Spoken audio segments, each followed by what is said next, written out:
Running Back Nation, what is good? Sicko Nation, what is good? We are approaching the dog days of the NBA timeline, ladies and gentlemen. The end of July, August, and September is dead when it comes to mainstream NBA news. So what that means is the viewers and listeners left in this channel during those times are the real members of Sicko Nation, because you got to be a real hoop sicko to be listening to this in the dead of the offseason. Right now, we still got some Summer League stuff.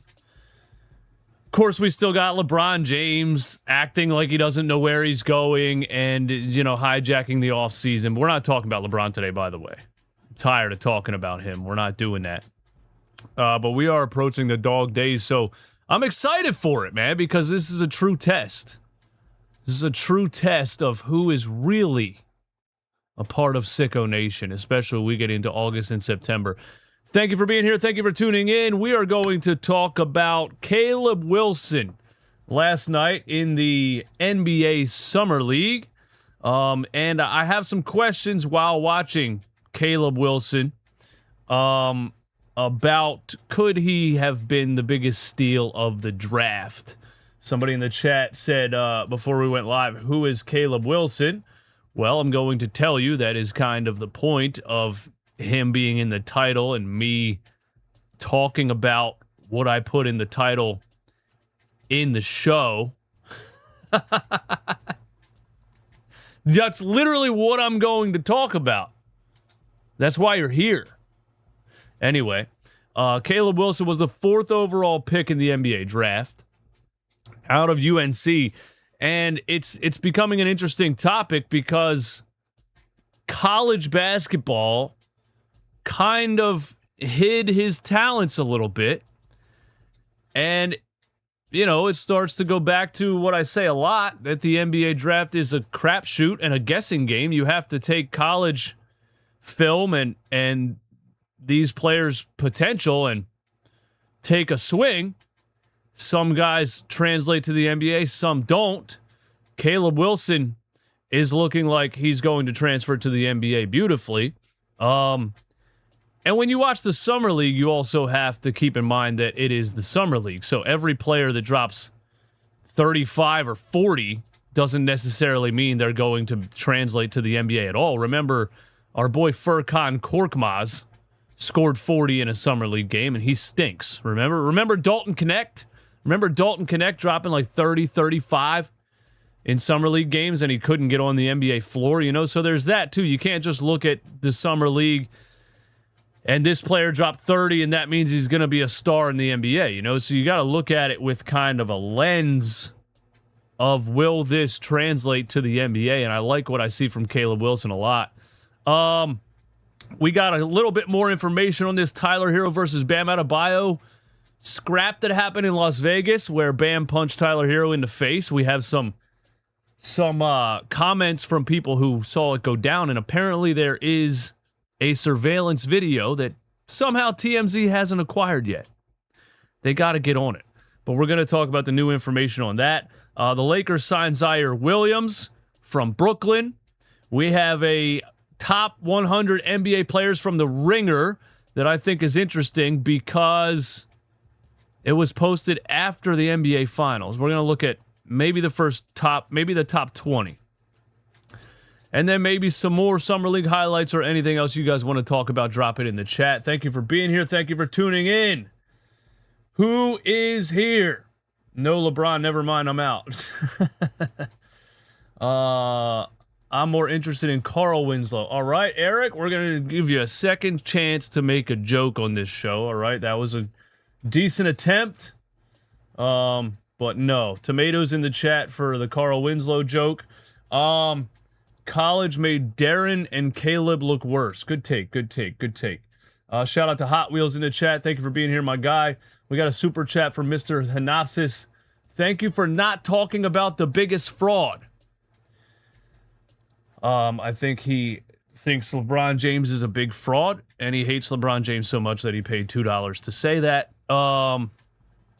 Yeah, I'm just tired of talking about the LeBron James thing. When he makes his decision, he makes this decision, right?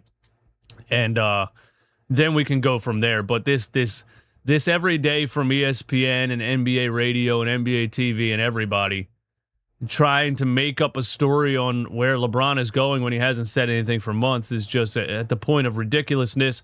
Brian Windhorst is just on ESPN talking in circles every day. I watched a video on YouTube yesterday of a guy basically explaining that LeBron James, ESPN, Shams, Brian Windhorst, Rich Paul, the whole thing is a circle of nonsense, and the whole thing is a machine to boost or feed LeBron James' ego. Either way, we're not talking about that today. We're talking about actual basketball that happened last night. And Caleb Wilson last night, he scored 19 points in the Summer League. And after his first Summer League game where he dropped 35. Now, again, you know, you don't just look at Summer League numbers and say, oh my God, this dude's a star. You got to look at it as like, do you think this will translate directly to the NBA? I think the most interesting thing about Caleb Williams is the fact that he didn't shoot the ball in college. And his first Summer League game, he made 7 3-pointers. He shot 7 3-pointers in his entire season at UNC. He made 7 3-pointers in his first Summer League game. The topic popped up because he had a poster dunk last night that everyone was talking about. So let's start with that. Let's just play Caleb Williams' poster dunk last night in the NBA Summer League with some sound and crowd reaction and of what crowd was there. As you can see, doesn't appear to be much of a crowd, but watch the poster. Jonas Adu. Here is Wilson back on the ball, defended by Matt Cleveland. Wilson explosion. Nice, dude. Nice. Nice. First of all, the hezzy with the left. Okay, it's a carry. All right, fine. Do they call that in the NBA? Maybe. Are they going to call it in the Summer League where, you know, ESPN's just trying to get some viewers in the NBA offseason? No, they're not going to call that in the Summer League. Is it a carry, chat? Yes or no? Is it a carry? Yeah, that's a carry. Anyway. By Matt Cleveland. Wilson. A little bit of Blake Griffin right there with he gets fouled and he just throws the ball into the hoop. So we're talking about elite athleticism, elite finishing ability for Caleb Williams at 6'9", 211. But it's his shooting ability that's really standing out. You know, it's really his shooting ability that's standing out, that's making you say, wow, he could be a lot more than anybody thought he was going to be. Now, he was drafted top 5. But Memphis took Cam Boozer at number 3. You know, and Caleb Wilson was taken, I would assume, as NBA size. He can handle the ball. But, like, we don't really know. But at that size, if he could shoot the ball consistently, you could be looking at, I mean, I heard Draymond Green say floor Kevin Garnett, ceiling Kevin Durant. You know, you can look back at several drafts. You can look back at probably every draft, and there's usually always a guy in the top 2 or 3 that didn't pan out. And then there's a guy at like 4, 5, 6, or 7 that when you do a redraft, you say to yourself, wow, that guy should have went number 1. You know, and I don't know if he should have gone number 1 over DeBonsa. I don't think he should have gone number 2 over Darren Peterson. DeBonsa's shooting ability is a big up in the air question mark. You know, he's 1 for 11 from 3 in his first 2 Summer League games.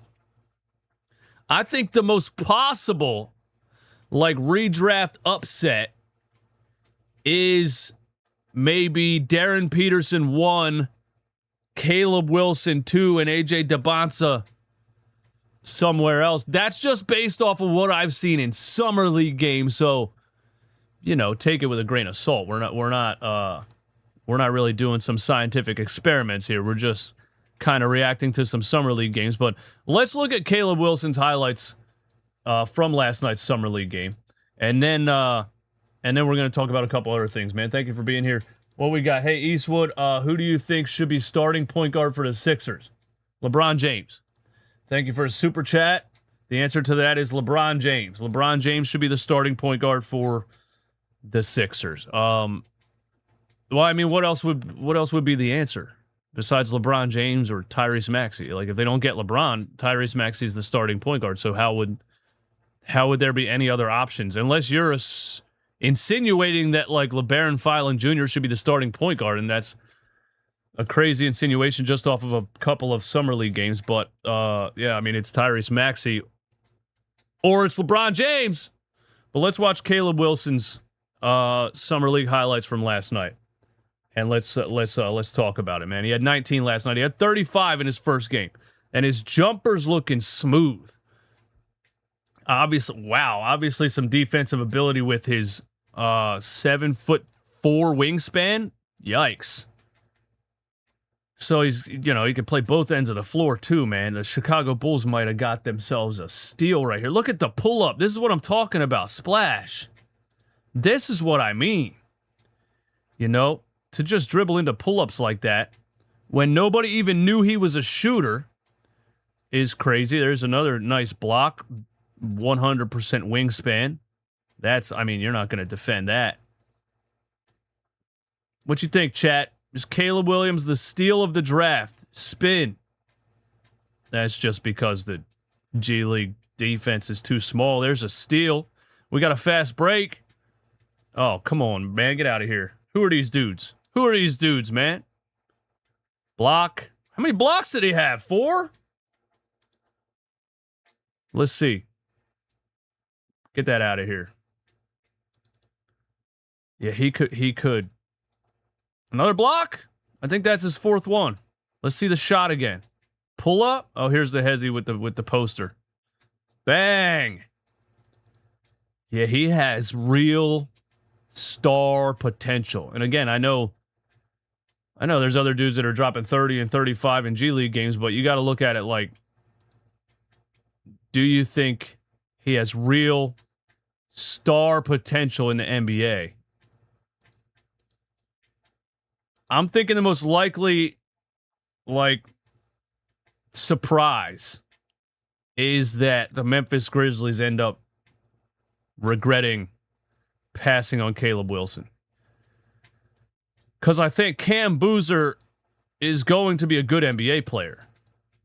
But I don't think he has, over the top, star. Nothing's jumping off the pages telling you Cam Boozer's going to be an NBA star. That's how I feel about it. Let me know what you think. There's another 3 by him. He was 3 for 6, 3 for 8, I think, last night from 3, which makes him, he was 7 for 11 in the first game. He's 10 for 19 in 2 Summer League games from 3. And remember, he didn't shoot threes in college. And here's what he said about it, and I have some takes on this. Here's what he said about not shooting threes in college. Listen to his comments on it, man. I'm sure you guys have watched college basketball. You ran a Carolina break, rim runner, it's the top of the key. Nothing wrong with it. And we ran the Carolina break in North Carolina. I was the rim runner from the top of the key. He's 6'9", 211. They used him as a big guy in North Carolina, and he didn't shoot the ball. I appreciate my coach for allowing me to do what I did in college. I mean, it's no hard feelings. I'm glad I didn't shoot threes in college, because if I did, I wouldn't be here. So, hey, number 2, number 1. I don't know what I'd be. I don't think I'd be a pro. So I'm just excited for everything that's happened. It's all been in my favor. But it was. I'm glad I didn't shoot threes in college, because if I did, I wouldn't be here. I wouldn't have been drafted by the Chicago Bulls, because he's saying I would have went higher. Is that what he's saying? Over, coach. Thanks, Kevin. He sounds like a really smart young man. He's going to develop beautifully. He's going to put in the work. He's going to work hard. Great draft pick for the Chicago Bulls. My question is this: why are we still making these kids? Because he had another comment where he said, I didn't get to work on my game as much as I would have liked to because I had to go to class. My question is this: why are we still doing this? Why are we still making the best basketball players in the world go to college for 1 year? Like, does that really make any sense when you really think? What does college have to do with any of this? Why is this kid going to class for 1 year? For what? Like, that's like saying, hey, we have the top 5 most qualified astronauts, right?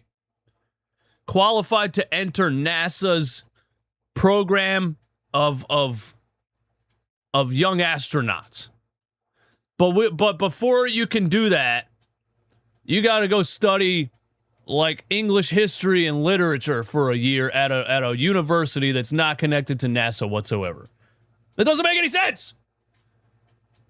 These are the best basketball players in the world. So what does Caleb Wilson going to North Carolina for 1 year do for him? He's a top 5 recruit out of high school. McDonald's All-American, all that. He's an NBA player. So he has to waste a year going to a university to take classes on shit that he's not interested in and play in a system that does not benefit him whatsoever. I'm just confused. And also, why are college basketball teams taking a player who can clearly shoot the ball like this and making him a rim-running 5 and not telling him to shoot threes? The whole thing doesn't make sense to me. I wish we could go back to, like, look at Europe. Luka Doncic was playing professionally when he was 16 years old. It's a business and it's a job.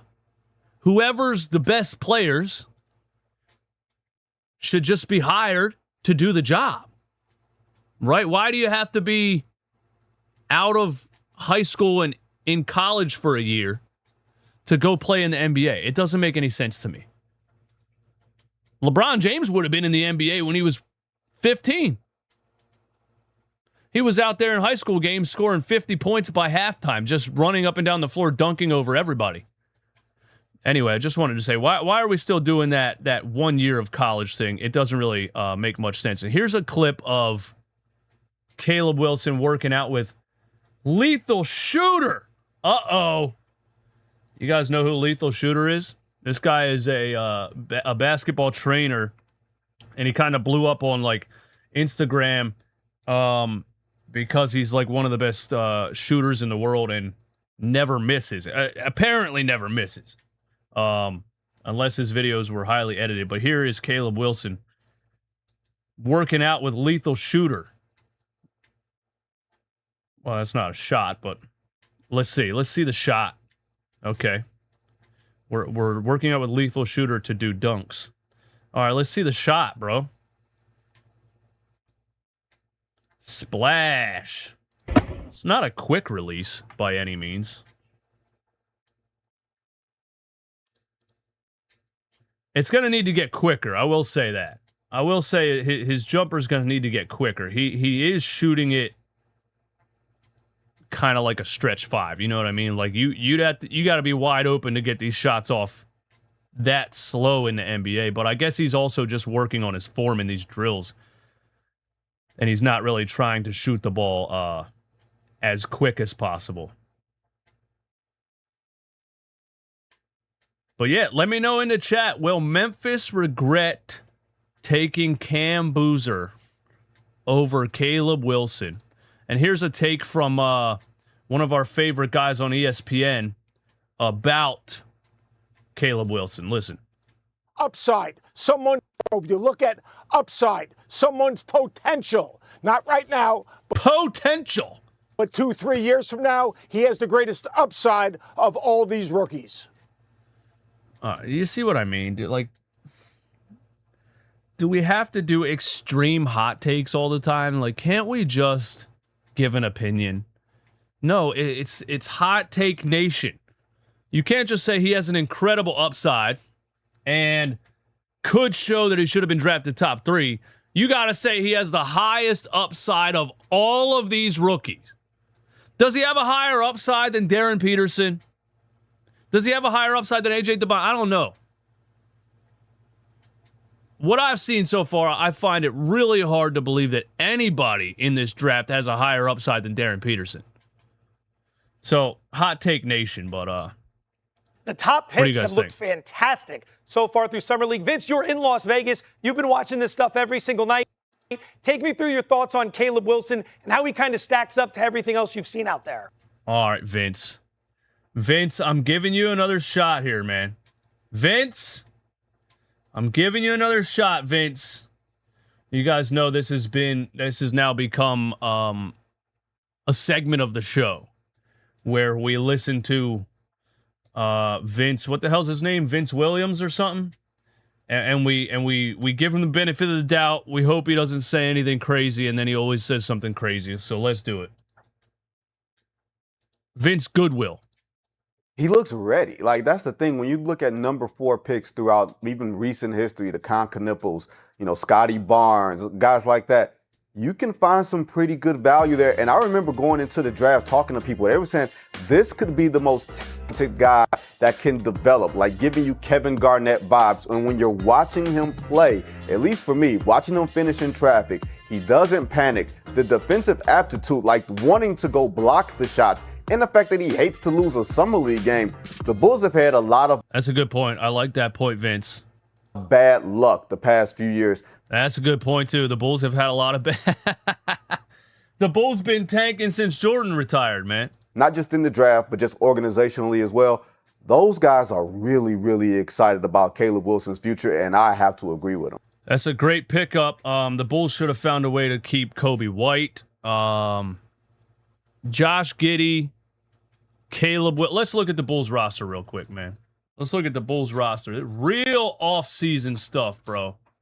Real off-season stuff. We're looking at the... Oh, yeah, I forgot about Matas Bazelis. Good player, too. Let's look at the Bulls roster. Let's see. We got Josh Giddey. Why is Mac McClung on here? Is Mac McClung technically on the Bulls roster? What? Isaac Okoro. I forgot Norman Powell signed with the Bulls. Wait, Norman Powell signed with the Bulls. Wait a minute. Patrick Williams, maybe the most overpaid player in the NBA on like a mid-level. Gershon Yabusele. Oh, my God. Hey, shout out to Gershon Yabusele for leaving the Euro League to steal money from the NBA for a couple of years. Do you guys remember that story? Gershon Yabusele played for France. Everybody forgot he was in the NBA in 2019. Played for France against the United States in the Olympics. Dunked on LeBron James. And that one dunk got him back to the NBA. The Sixers signed him. He was terrible. He went to the Knicks. He was terrible. And now he got more money from the Chicago Bulls. Shout out to Gershon Yabusele, a real hustler. Are the Bulls going to be good? They signed Nick Claxton too, I forgot. Are the Bulls going to be good? Let me know in the chat, guys. Are the Bulls going to be good?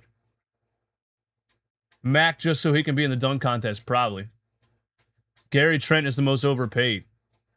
Did the Bulls pay Gary Trent? Yeah, you're right, though. Who re-signed Gary Trent? The Milwaukee Bucks? The Milwaukee Bucks re-signed him, right? I think you're right about Gary Trent being the most overpaid, but I also think Gary Trent was overpaid for a specific reason, right? Like to be a potential trade piece in the next... Because didn't they sign him to 4 years? To sign Gary Trent Jr. to 4 years, $64 million, I think it was. That's a team setting up a trade piece. That's kind of how Kelly Oubre got overpaid by the 76ers 2 years ago. It was called a balloon deal. Or it wasn't Kelly Oubre. It was KJ... Who the hell was it, bro? It wasn't KJ McDaniels. That was years ago. Somebody got a balloon deal from the 76ers. Who was it, man? It was Kenyon Martin's son. It was KJ Martin.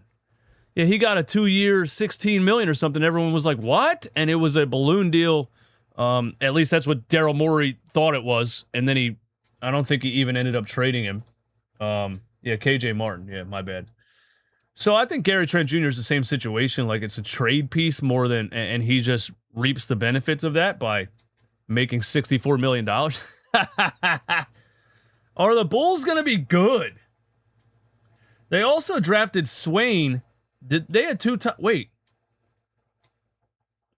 Wait, they had two first round picks, didn't they?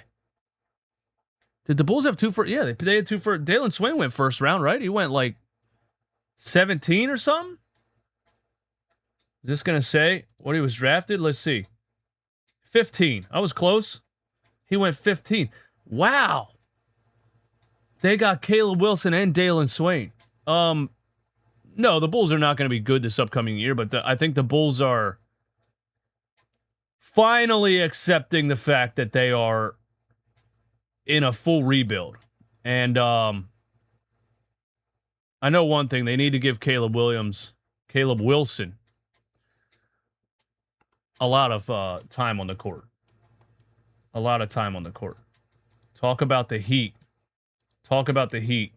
Miami Heat. Why? Why should I talk about the Miami Heat? We're going to talk about Bam Adebayo and Tyler Herro in a second. But yeah, there's all the stuff on Caleb Wilson, man. I think he could be a steal of the draft, dude. I really do, man. I really do. 250 people in here. Thank you for being here. Thank you for tuning in. Do me a favor, hit the like button one time. Give me 250 likes. Consider becoming a member of the channel. Shout out to my guy Hot Wheels in the chat who is a member of the channel. You get access to the members-only Discord server where you can drop suggestions for topics for us to cover on the show. Subscribe if you're not subscribed. If you've been watching the show for a while and you're not subscribed, do me a favor, hit the subscribe button. Let's get into this new Tyler Herro versus Bam Adebayo information. Tyler Herro is not pursuing legal action, Shams tells us. And yeah, I mean, I wouldn't expect him to pursue legal action. I mean, that would be fraudulent behavior, right? You know you can't do that. You know, Tyler Herro knows he can't do that. You can't be out here, you know, talking all that trash you were talking and then end up in a fight and then have it come out that, like, Tyler Herro is pressing assault charges on Bam Adebayo. Like, so, I mean, obviously he's not going to do that, but let's listen to Shams real quick. MJ, this all stemmed from Tyler Herro's comments that leaked on social media. We know that. Critiquing Bam back and forth. Surveillance footage available to be reviewed as well being struck in the face area. Both teams, the Heat and the Bucks, are aware of the situation. There is believed to be surveillance footage available to be reviewed as well. But come on, TMZ, where is it? I need this video of Bam punching Tyler Herro so bad. At this point, no word on any investigation from the NBA. This is believed to be an off-court situation. Tyler Herro not pursuing any legal action as of right now. This is believed to be an off-court situation? Well, I mean, it didn't happen in an NBA game, so that would make it an off-court situation, right? Of course, and Tyler Herro and Bam Adebayo clearly have had some sort of falling out. Potentially began last season as teammates together. It was their 7th year. All right, so there's new information. So he's not pressing charges. Yeah, we already knew that. There's new information from some people that were there, and Ramona Shelbourne, everyone's favorite lunch lady, gives us the rundown. Sources with knowledge of the encounter told ESPN that Adebayo struck Tyler Herro near his chin. Although descriptions of the nature of the physical contact is in some dispute, Herro did not get knocked to the ground, according to sources with knowledge of the interaction, who added that he was restrained by others in the gym from responding physically. Tyler Herro damage control. Hey, listen. Tell everybody that Bam hit me and then I was restrained and I couldn't hit back. Is that what's happening here? Let's look at the whole story, bro. Let's look at this whole article. Let's go. Let's see. Tyler Herro said, honestly, I'm trying to move past all of it. I'm focused on Milwaukee and building something special. They obviously traded the greatest player in their history, so we want to come in and help and continue what they've been doing. They were bad last year. You don't want to continue what they were doing. I'm ready to come home and not prove anyone wrong. I'm ready to come home and not prove anyone wrong. I'm ready to come home and not prove everyone wrong, but just be able to represent the city and the state because I wanted to do that coming out of high school as well. Herro's comments came a few days after Shams reported that he got in a fight with Bam Adebayo. Here's what witnesses say happened. Adebayo approached Herro shortly after 9 a.m. Friday. This sounds like a Netflix documentary or one of those shows. Adebayo and the Heat had come to train on the same court Herro had worked out on earlier in the morning and stayed for a practice with his AAU team. According to sources, Adebayo confronted Herro about the comments the guard had made, critiquing the center on social media after their 7-year run as teammates in Miami, who was traded for Giannis Antetokounmpo. Herro responded verbally in a way that Adebayo took exception to, and the encounter became physical. Okay, so I want to shout out somebody in the chat that said, like, it clearly wasn't just Bam walking up and punching him in the face. Clearly, there was some back and forth before that happened. Sources with knowledge of the encounter told ESPN that Adebayo struck Herro near his chin, although descriptions of the nature of the physical contact is in dispute. Herro did not get knocked to the ground, and he was restrained by others in the gym from responding physically. Adebayo took issues with the comments on social media about him being overpaid and not being a good defender and all of those other things. So, with this new information, Detective Eastwood is piecing this together. What we originally thought was that Tyler Herro was standing here in the gym. I wish I had like a cartoon version of this like they do on like a Netflix show. Tyler Herro was standing in the gym. This is what we originally thought. Bam Adebayo said, hey, there's Tyler Herro. I don't like what he said on social media. I'm going to punch him in the face, and walked up and punched him in the face. Draymond Green and some others, you know, Draymond Green who punched Jordan Poole and almost killed him, at least what it looked like on the video. Everyone, and the back and forth between Draymond and who was it? Udonis Haslem, where he's like, bro, there's no way Bam punched him as hard as he could. He wouldn't be. He'd be in the hospital. Bam Adebayo's 6'10", 250. He's strong as a baby bear. That's what Udonis Haslem said.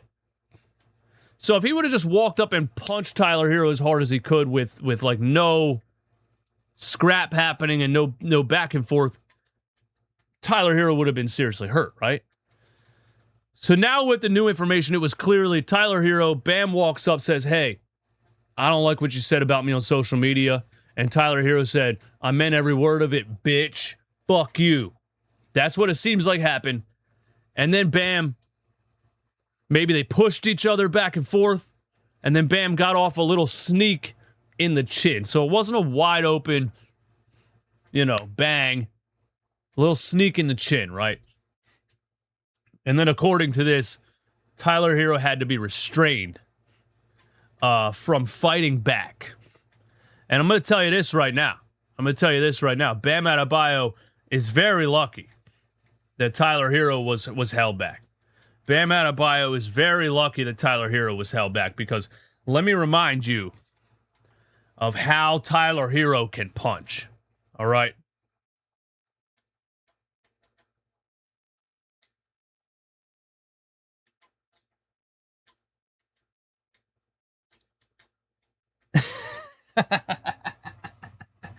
Hey, I'm not a boxer. I'm not a fighter. I'm not one to judge on like who has fighting ability and who doesn't.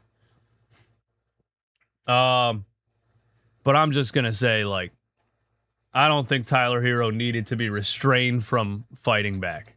I think Bam would have eaten these punches and stood there and laughed at him, to be honest with you.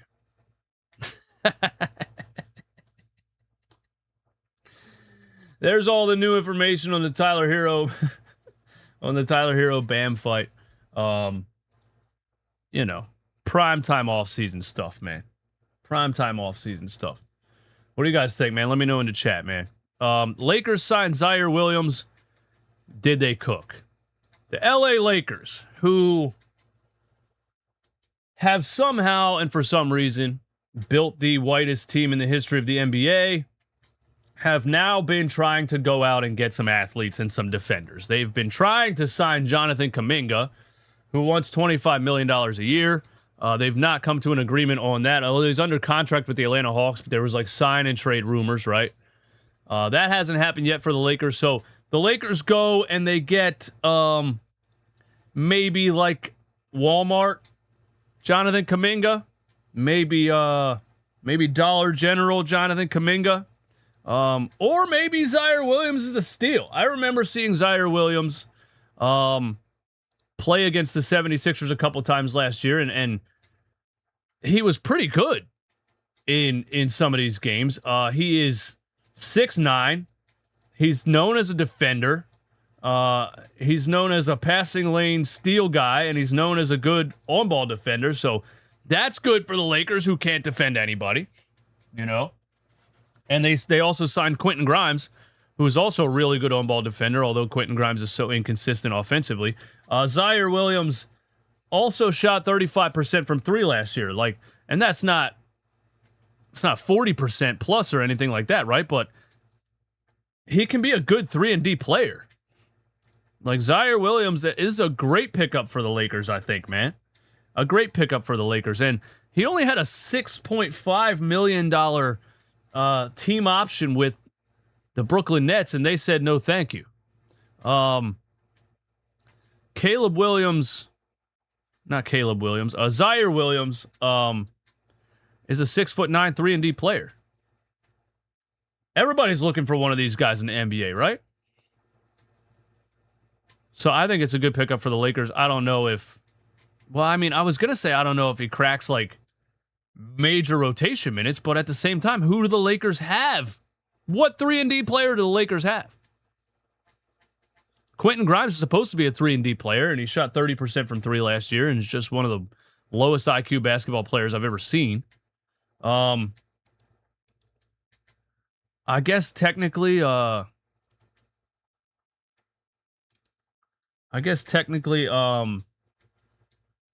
forget this dude's name, bro. I forget this dude's name. Remember him? He played for the Nuggets for years. He had back problems coming out of college. Dropped out of the top 10 in the draft. Why am I forgetting his name? What's his name in the chat? Porter Jr. Thank you. Michael Porter Jr. Thank you. I wanted to call him Cam Johnson, but that's who he was traded for. Let's see. Super chat from Crew. LeBron signing with the Warriors per Legion Hoops. All right, we got to go look at that. We got to go look at that in a second. But yeah, I think Zaire Williams is a great pickup for the Lakers, man. I really do. Specifically because of how bad I think defensively their roster is. And they're not just getting a defensive player. You know, he was also a pretty good 3-point shooter last year. So 3-and-D by definition, Zaire Williams is. I don't know any of these Nets players, but Zaire Williams looks good. I only knew him because I saw him, you know, play against the Sixers last year. And honestly, the Nets, at least last year, they look like they have 5 of the same exact guy on the floor, you know? Kevon Looney, I think his name, or Clowney, Javon Clowney, Nicholas Claxton, Zaire Williams. Like, all of these dudes were, like, the same dude. That's what I felt like. Every time I watched the Nets last year, I'm like, they have 5 of the same guy on the floor. Cruise Light says LeBron signing with the Warriors per Legion Hoops. All right, let's see it, bro. I mean, that's like, it would be shams. If it was official news, it would be shams. So if it's not shams, it didn't happen. Shams' last tweet was 17 hours ago. Jordan McLaughlin has agreed on a 1-year, $3.3 million deal. Lakers signed Zaire Williams. There's no LeBron here, bro. We can't just go Legion Hoops. You know what I'm saying? We can't just say. I know what it's gonna be, bro. I already saw this report, and I think I chose to not talk about it. I already saw this report, and I think I chose not to talk about it. Yeah, here it is. This is what I'm saying to you guys, man. This is what I'm saying to you. This is not a report. Multiple Western Conference executives expect LeBron James to sign with the Warriors. Like, you see what I'm saying? You commented and said, LeBron signing with the Warriors per Legion Hoops. And then I go look at it, and it says multiple Western Conference executives expect LeBron James to sign with the Warriors. We all have to adapt to the new media. It's all clickbait. You have to start to learn that it's all clickbait. And you have to narrow it down to who's going to tell me if it really happened or not. You can't, like, this is this type of stuff that happens, and then this will be shared 100,000 trillion times, right? And then, you know, I'll have family members text it to me, or even worse, like, right, I'll be out, and you guys know this is what I do, so I'm on top of every NBA report that's happening every second of every day, right? But I'll be out hanging out at a bar or something, right? And someone will be like, yo, LeBron to the Warriors, right? Did you see that? And I'm like, what are you talking about? And they'll be like, yeah, LeBron's signing with the Warriors. And I'm like, who said that? Show me. And they'll show me this on their phone. And I'll be like, multiple Western Conference executives expect LeBron to sign with the Warriors. Bro, that's not, you can't just take this stuff and run with it. That's not a report, bro. Come on, man. But thank you. I don't see anything else online.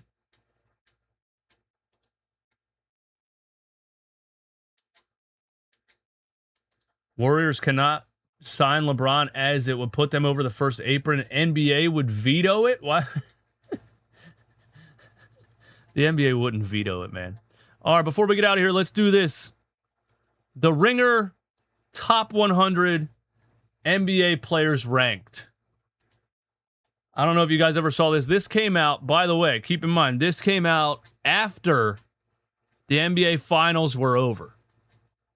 After the NBA Finals. And there's one problem. There's one major problem I think I have with this list. Let's look at it. Number one. Who do you guys think is number one? Put it in the chat. Put it in the comments. Who do you guys think is number one? Who's number one on this NBA Top 100 players ranked? Put it in the chat. See if somebody first guess. First guess is Jokic. Second guess is SGA. Chicago 1288 said it should be Brunson. Number one should be Brunson. Number one is Shai Gilgeous-Alexander. He is number one. Read full analysis. Okay. SGA is number one. Number two, I would also say Brunson. And the reason is I just watched Jalen Brunson absolutely dominate the entire NBA playoffs. Absolutely dominate the NBA Finals.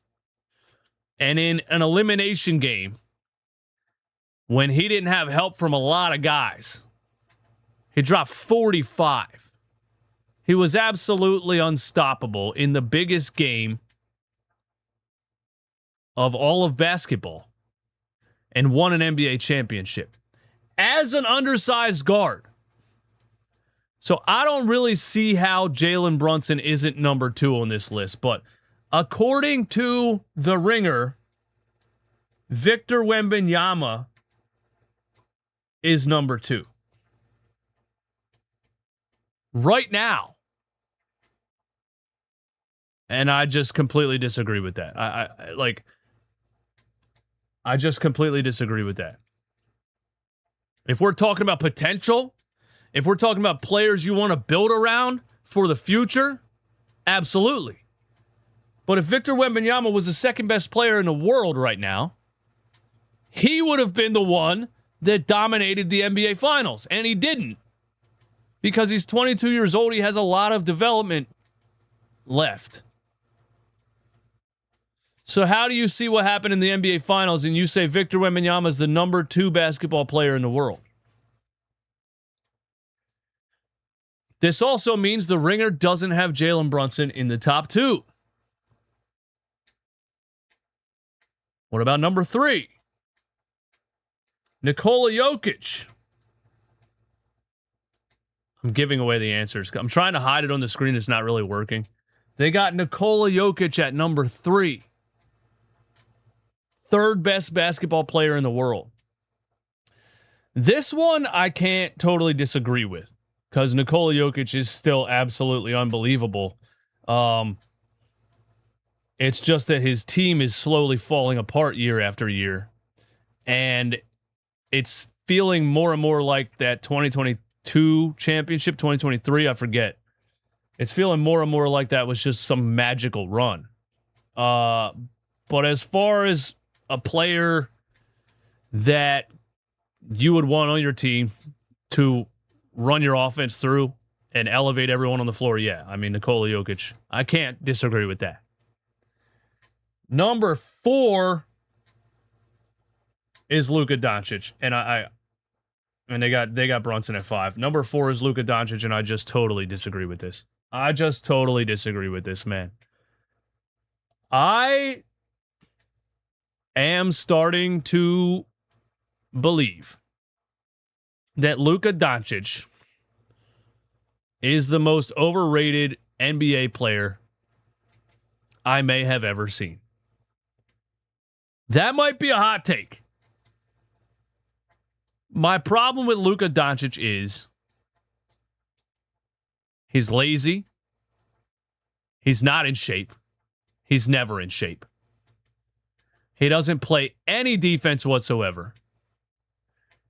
And he spends the entire game yelling at officials. One of the most talented basketball players the world has ever seen is definitely Luka Doncic. But when you watch a whole season and you watch a whole playoff run and you watch the NBA Finals, you got to take that into account. Sure, regular season, sure. Sure, regular season, Luka Doncic is top 5. But every season now, he's not in shape. He's getting slower and slower and slower every year. And now he consistently has nagging injuries, hamstrings and calves, because he's never in shape. He doesn't work out. Do you understand what I'm saying? And you can go lose 30 pounds just by cutting your calories in half. Maybe he stopped drinking so much European beer last summer and he lost 20 pounds. That doesn't mean he's in shape. This guy needs legitimate strength training. And now LeBron James last year was in the playoffs playing against the best teams in the NBA without Luka Doncic because he was hurt again. I don't think he's going to age well. I don't think he's going to get in better shape than he was when he was in Dallas. And I still think the Dallas Mavericks made the right decision to trade Luka Doncic. I don't think they made the right trade, but I think they made the right decision. I think Luka Doncic is insanely overrated, and I absolutely cannot stand to watch him play basketball, man. He is insufferable to watch. It is just ISO, dribble the ball for 20 seconds, get into a mid-range turnaround or a step-back 3, and if you don't score, yell at the ref. Every single play all game long, he is insufferable to watch. I don't know if there's any Luka fans in here that might hate that take, but that's how I feel about Luka Doncic, bro. I think he's insanely overrated. I do. I'm sorry. They got Jalen Brunson at number 5. At least they put Brunson top 5. I mean, he just dominated the NBA Finals. I don't know how Jalen Brunson's not number 2, especially being undersized. I have rarely ever seen anybody with the shot creation and shot making ability as an undersized guard that Jalen Brunson showed in those NBA Finals. And you got to go pound for pound here. You got to take into consideration that he's undersized. I got SGA 1 and Brunson number 2 right now. That's what I have. Y'all let me know what you got on the top 100. We did the top 5. Maybe we'll do 5 through 10 on the next show, man. Maybe we'll do 5 through. You are incredibly overrating Brunson. what more does he have to do? I'm confused. He just dominated the NBA Finals and won a championship. What else can you do? How can you do that and be overrated? How can you do that and be overrated? That doesn't make any sense. That's like if I become only the third guy to climb Mount Everest solo. And I get to the top, and I'm standing up there, and I'm like, I did it. And you're like, yeah, that guy's a little overrated, though. Like, he's not that good at climbing mountains. What else can you do besides climb fucking Mount Everest? I'm confused, man.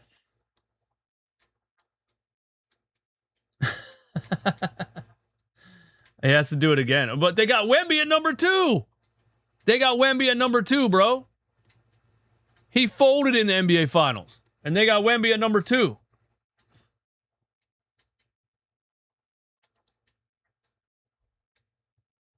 Everyone else played defense for him. Yeah, that's kind of how NBA teams are built, you know?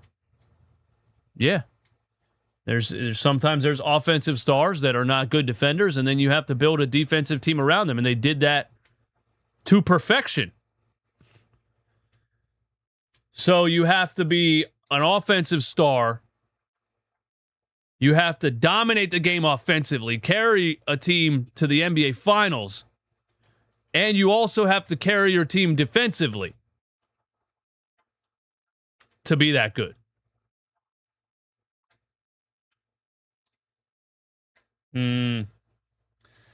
Sounds like a lot of deflecting, man. Sounds like a lot of whataboutism, if you ask me. And I'm a Sixers fan, and I've hated Jalen Brunson for a long time, but what I saw last season in those playoffs and those NBA Finals, I saw what I saw, and I know what I saw.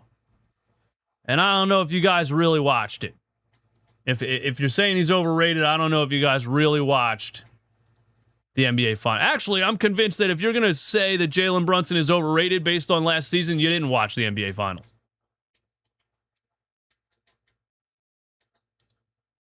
That's where I'm at. Hey, man, thank you guys so much for tuning in. Thank you for hanging out. Almost 300 people in here in the dark days of the offseason. The real sickos are in here. I'll see you guys tomorrow. Peace.